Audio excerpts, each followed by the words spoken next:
Extrait du livre Black Power de Stokely Carmichael et de Charles Hamilton. Qu'est-ce que le racisme? Pendant des siècles, ce mot fut une réalité quotidienne pour des millions de Noirs. Mais on l'a pourtant rarement défini. Peut-être justement du fait de la banalité même de cette réalité. Par racisme, nous entendons une politique fondée sans embâche sur des considérations de race, dans le but d'assujettir un groupe racial et de le maintenir sous tutelle. Telle fut l'attitude des États-Unis envers l'homme noir. Nous verrons pourquoi et comment. Le racisme est à la fois direct et indirect. Il se manifeste de deux façons, très dépendantes l'une de l'autre, soit par des actes individuels commis par des blancs à l'encontre d'individus noirs, soit par des actes collectifs de la communauté blanche envers la communauté noire. Nous appelons cela le racisme individuel et le racisme institutionnel. Le premier est le fait d'individus qui agissent ouvertement en tuant, en blessant, en détruisant. Il est visible et peut être filmé par des caméras de télévision. On peut constater le crime au moment même où il est commis. Le second est moins franc, infiniment plus subtil. On le reconnaît moins facilement parce qu'il ne s'agit pas d'actes accomplis par des individus particuliers. Mais il n'en détruit pas moins la vie humaine. Comme il a sa source dans les forces établies et respectées de la société, il a infiniment moins de chances que le premier d'encourir la condamnation du public. Quand des terroristes blancs bombardent une église noire et tuent 5 enfants, il s'agit d'un acte de racisme individuel que l'on déplore dans presque toutes les sphères de la société. Mais quand dans cette même ville, Birmingham, Alabama, 500 bébés noirs meurent chaque année faute de nourriture, de logement, de soins médicaux, et quand des milliers d'autres sont marqués à jamais et mutilés dans leur corps, leur cœur et leur intelligence à cause des conditions de misère et de la discrimination infligée à la communauté noire, il s'agit alors de racisme institutionnel. Quand une famille noire s'installe dans un quartier blanc et se fait chasser de son logis âgé de pierre ou voit sa demeure incendiée, elle est victime de ce racisme individuel direct que la plupart des gens réprouvent, en parole du moins. Mais c'est le racisme institutionnel qui maintient le peuple noir enfermé dans des taudis délabrés, assujetti à l'exploitation quotidienne des propriétaires rapaces, des commerçants, des prêteurs sur gage et des agents immobiliers qui pratiquent la discrimination. Pour sa part, la société prétend ignorer cette situation, mais elle est en fait incapable d'y remédier de façon efficace. Nous verrons tout à l'heure pourquoi. Le racisme institutionnel s'appuie sur des attitudes et des pratiques anti-noires, actives et subtiles. Sur le sentiment de supériorité d'un groupe, les blancs sont meilleurs que les noirs, donc les noirs doivent être soumis aux blancs. Telle est l'attitude raciste, elle imprègne la société au niveau individuel et jusque dans ses institutions directement et indirectement.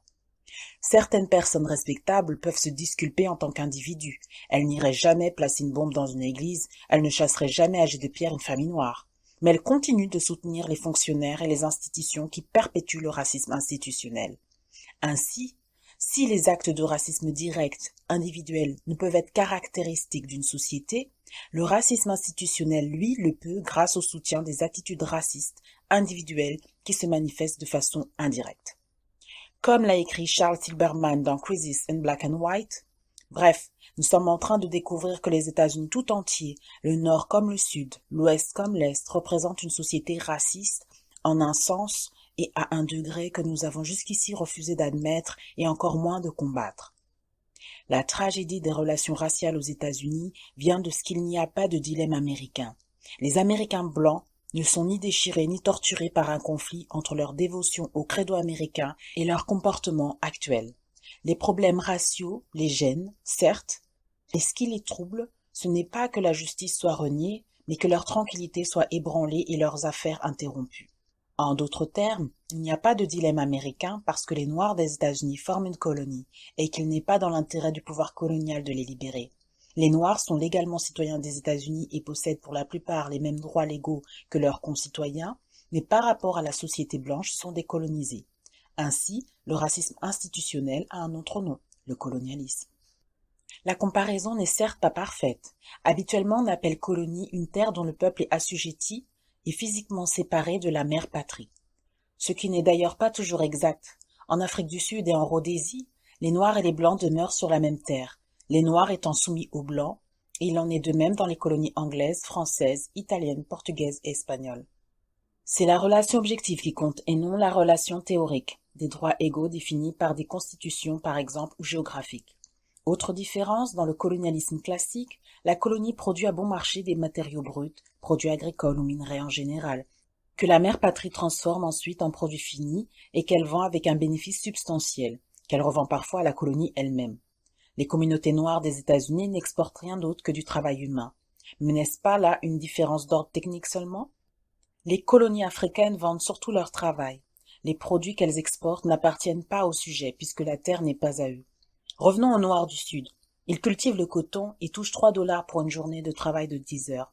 C'est avec cet argent qu'ils s'achètent des vêtements de coton, de la nourriture et d'autres biens qui leur sont vendus par des entreprises blanches. Les économistes voudraient peut-être discuter à perte de vue sur ce problème. La relation objective tient.